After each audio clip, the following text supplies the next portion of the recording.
Hey, this is Notser, and we're in the Tier 8 Premium British Destroyer, Cossack. We're on the map Estuary, and this is the third version of the Cossack that I have tested over a 7-month span. First version was a Tier 7 with 6 guns, and it had a secondary gun turret. Second version was actually the Haida in disguise, with, again, 6 guns at Tier 7. The Haida version had the Perth smoke, where you could move around and have your smoke billowing constantly, plus it had hydroacoustic. This version, the Tier 8, has 8 guns. It drops that 2-gun secondary gun turret, which, I mean, come on. Secondaries on a DD are so useless. I know you guys joke about, oh, go a secondary build on the Kiev. You're not going to do anything with that. You know that. It's a waste of points. So how does this version stack up with the other 2 versions that I've tested? Well, it's not a piece of crap like the very first version. And it certainly doesn't have the Perth smoke where you walk it around. But 8 guns are pretty devastating for a DD. Now, is it in a state where it's done, it's ready for purchase? I don't know quite yet. They have tweaked the gun arcs. That was one of the huge issues with the previous version of the Cossack, where you couldn't really use all of your gun turrets unless you were perfectly broadside, or nearly. And anytime you're asking for that in a DD, you're asking for trouble. It's just too inadequate when it comes to trying to rotate the guns to engage targets. But they've tweaked them. They've opened them up a little bit, and now the ship feels pretty adequate. You've got 3 gun turrets that are very usable in almost every angle. And then obviously you have that 4th gun turret that puts you over the top. You need to be not perfectly broadside, but you got to be more broad than probably other DDs at this tier. 120mm guns, 8% fire chance. The torpedoes, single torpedo launcher, but I can send a single torpedo since it's a British DD, and that's an advantage. Now, the build I'm running is a very typical DD build for me at this point. Concealment, radio location. My goal is capture the base, which we did, and make sure I don't die, which is harder than, honestly, I really want it to be, because the AA defense is horrible. Absolutely horrible. But it's a DD. What do you expect? Most DDs, their AA is, well, what AA, right? But we captured the base, and I'm just trying to get into a situation where I can engage. It took longer than, honestly, I wanted, but I was able to capture the base, use my smoke, stay there until fully captured.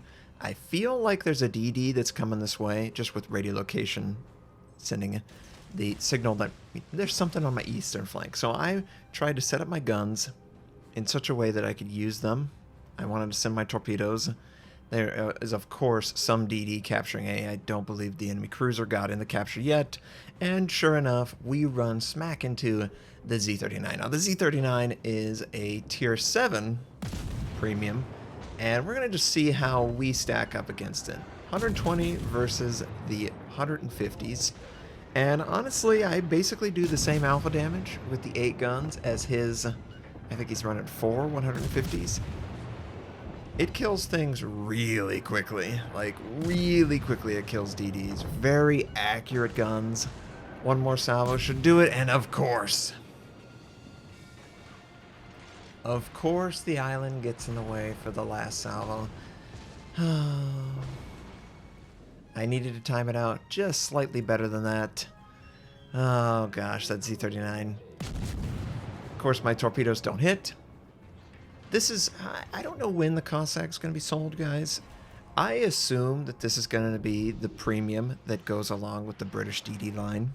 That's just my assumption. I don't have any information to back that up. I know they've tried to sell this multiple times, or they've tried to make a ship worthy of carrying the Cossack name and sell it on the store, but this is by far the best version that I've ever tested. It's really effective at killing DDs. Oh, Z-39, you think you're shifty, you're not getting away. I'm going to try and shadow this guy as best as I can, and hopefully we can take him out.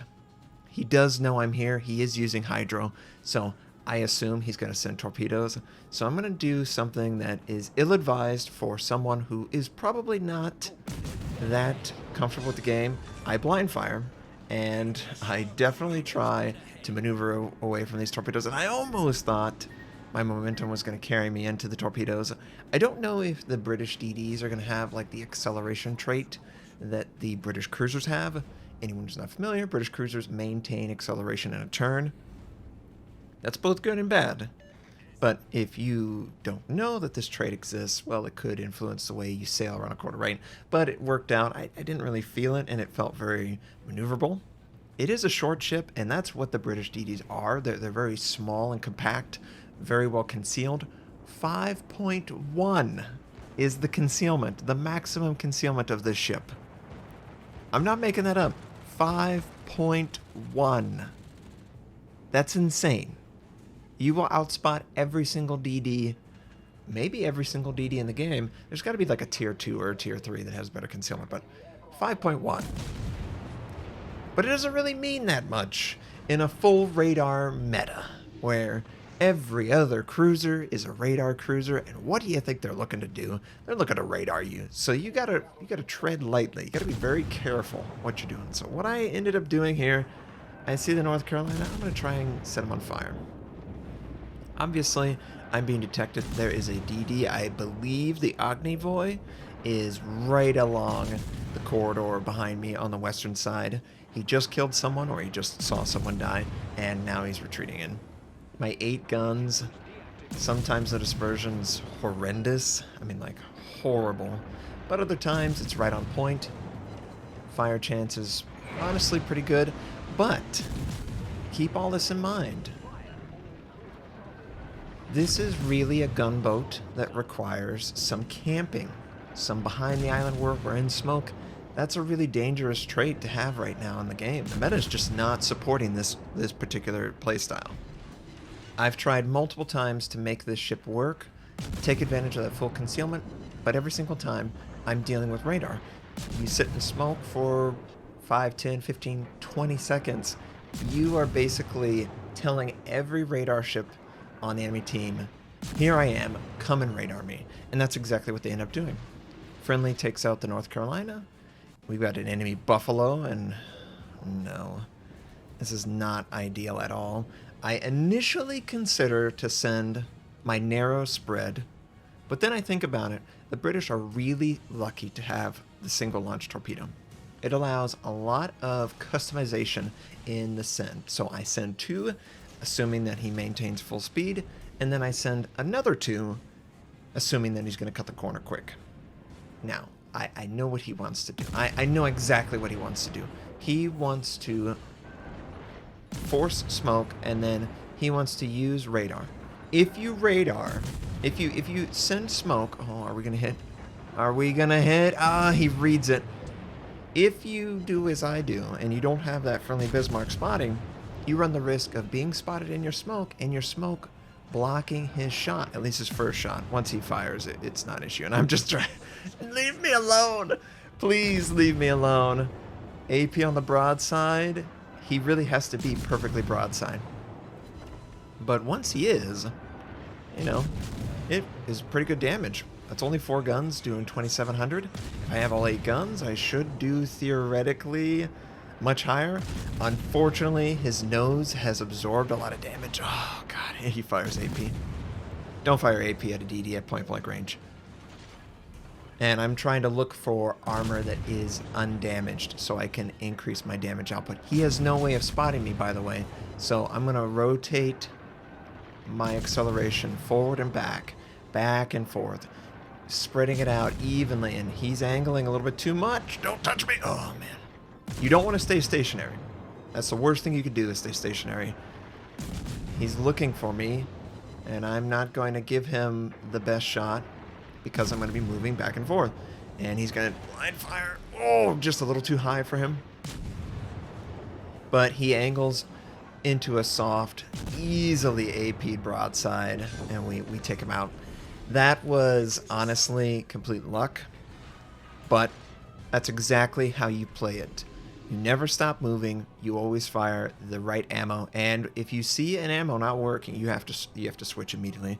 The 120 millimeter HE on the broadside wasn't really working. I had to go superstructure.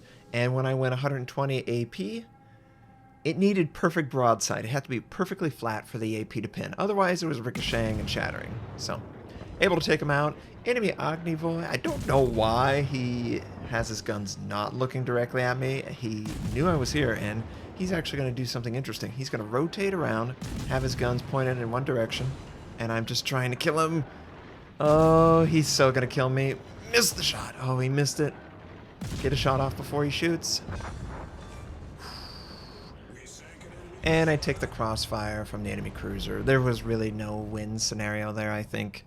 Just too many losses by my team, but regardless, it was fun to check out the Cossack. It's got the short-range hydroacoustic that the British are going to have, long duration, so limited usability, honestly, at Tier 8. But overall, much better version, Wargaming. Really enjoy it. You gave me something that is honestly fun. I just don't know how the radar meta is going to influence the British DDs. They are very floaty shells. You need to be close. When you're close, you are under threat of radar. You will die very quickly if you're radared. So I'm very curious to see how the British DDs shake up, but this British DD is much better than the previous versions of it. Really enjoyed it. Hope you liked seeing me work on that Buffalo. I know he had no camo, so regardless, it was enjoyable. Hope you have a wonderful day, and I'll catch you next time.